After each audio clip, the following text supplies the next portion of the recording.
Meet Celia Epire, a gold embroiderer who signed her name on a Roman urn we found. In the 1st century, she ran a business on the Via Sacra, the very road that led to the Forum. Owning a workshop there was the equivalent of running a luxury fashion house on Fifth Avenue in New York. But Celia wasn't unique. In fact, her story is just the tip of a much larger world of female-led businesses in ancient Rome. Contrary to what we usually imagine, women in ancient Rome weren't simply confined to the home, voiceless and powerless. We tend to picture them as housebound, barred from property, excluded from work and economic rights, and present only as wives and mothers. People often assume that only men ran Rome's markets, but the evidence tells us a different story. Roman women ran shops, managed estates, hired apprentices, lent money, and yes, embroidered gold on the busiest street of the city. Now, don't get me wrong, there is a reason why we think of Roman women as we do. In Rome, elite women actually acted that way. They weren't without influence, and sometimes their political actions were just as powerful as the men, but they did gain power from their adherence to the image of the perfect Roman woman. A woman who was a mother, a homemaker, reserved and proud. We find many of these women in the stories we have recently told on this channel. Augustus' sister and Augustus' wife adhered to this image perfectly, but both were far from a timid creature, capable of influencing geopolitical situations with just a smile or the lack of it. But what we are talking about today isn't these patricians or priestesses, we are talking about the common women. We know of the activities of these people not just from the archaeological findings, but also from Roman law. Roman law is complicated because it changed over time, but some clear principles emerge to analysis. One is that women sui iuris could own property and make contracts. Sui iuris meaning in their own right. They did require a guardian. In practice, however, guardianship was most often symbolic, and women managed property themselves. Ulpian, in the Digest, makes this explicit, this being written in the first half of the 6th century AD. Guardians of women are only called in to give their authorization, otherwise they neither manage the business nor have any possession. So, guardians didn't run the business or handle the money, women did. Already, this shows that the Romans put faith in women's capacity, certainly more than we would be led to think. In his Institutes, Gaius, who writes during the 2nd century AD, adds that although dowries existed, in the event of widowhood or divorce, women regained full control of them. This highlights not only the acceptance of divorce, but also the importance placed on a woman's capacity to provide for herself, a principle guaranteed and defined by law. Eventually, during the late Republic and the Empire, freeborn women with 3 or more children were completely freed from guardianship, thanks to the Jus Trium Liberorum, introduced by Augustus. But what's more important is this. Today, we know that Roman women didn't just have the right to do business, they actually did it. And they did it on a massive scale.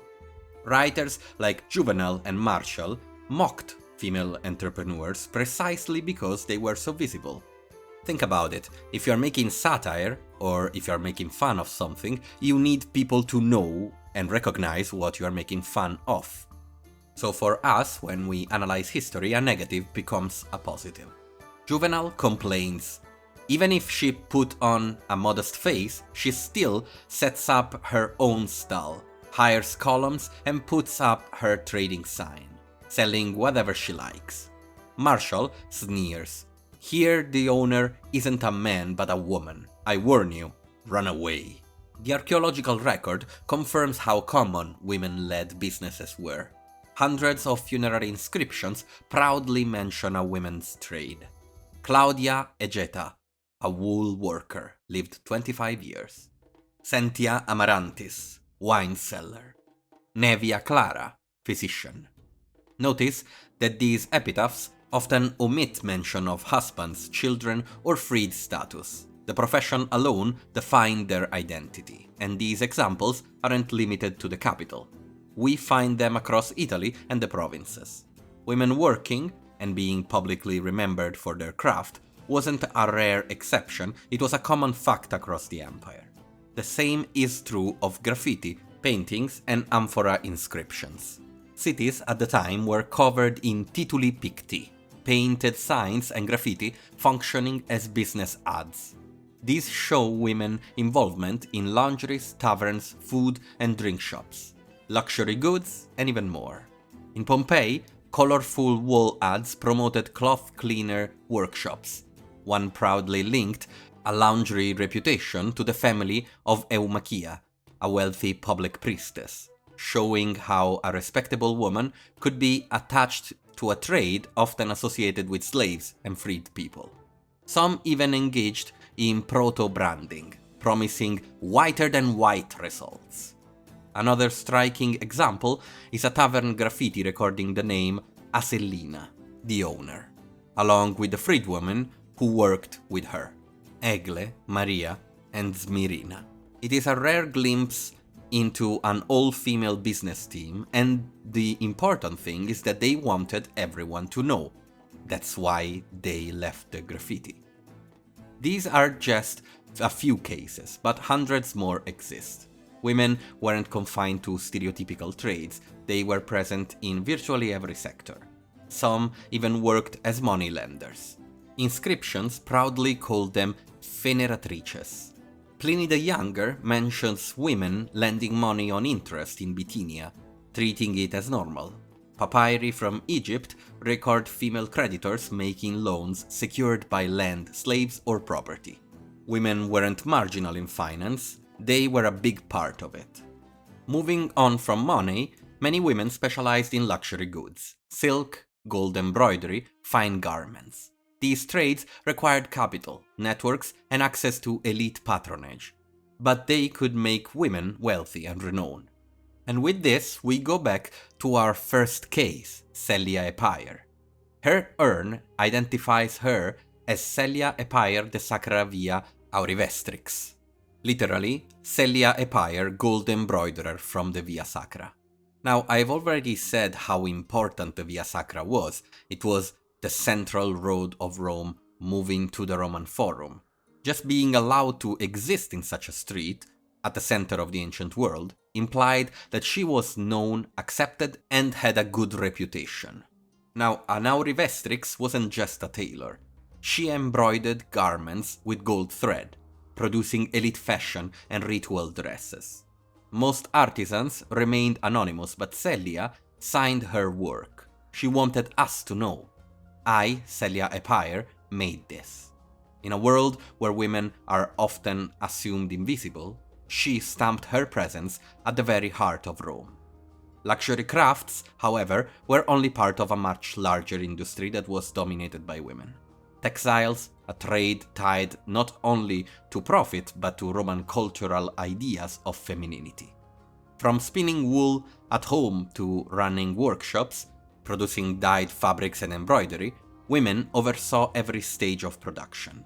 Elite women managed large operations with slave labor. Freed women and lower-class women ran small shops for local markets. Men often handled trade and wholesale, but when it came to weaving, spinning, and embroidery, women ruled the looms.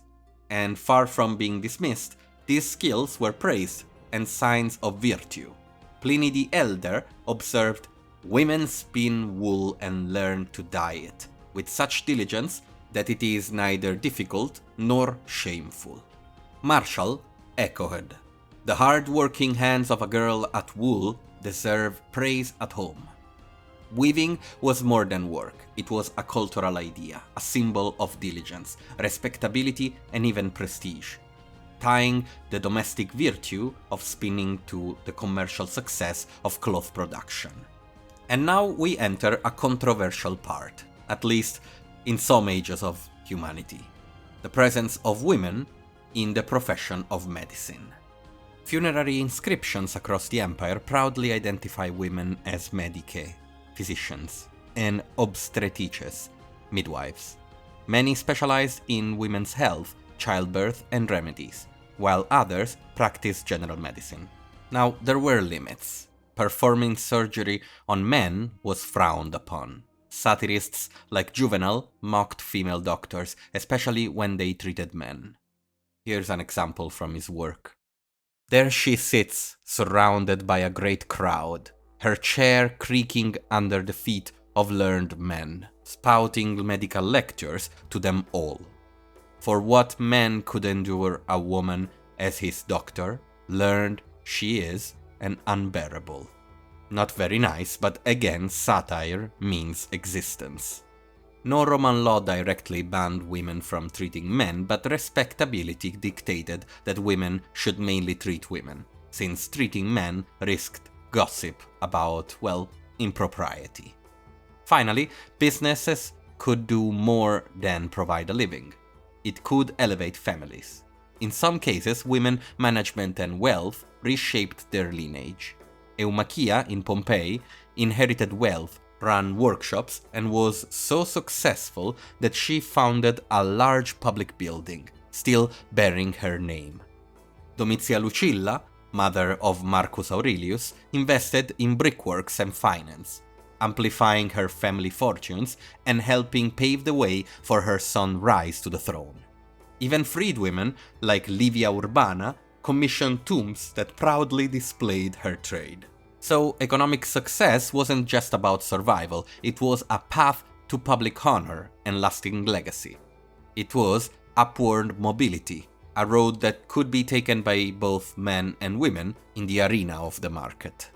The fact that through sources we managed to find so many women who ran businesses, managed wealth, and claimed professional titles shows that the real economic and social agency was possible. It makes us reconsider what power and influence looked like. Sometimes it wasn't in political office, but in workshops, market stalls, and medical practice. The spaces where women quietly shaped the Roman economy and left their names for posterity.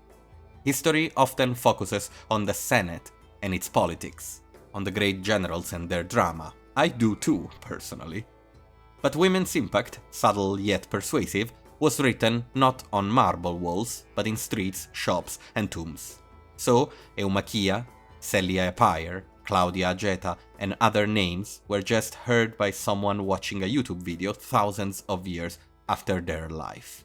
Caesar might have left his name naming emperors until the First World War, but, well, being known 2000 years later is still a pretty good achievement, I'd say.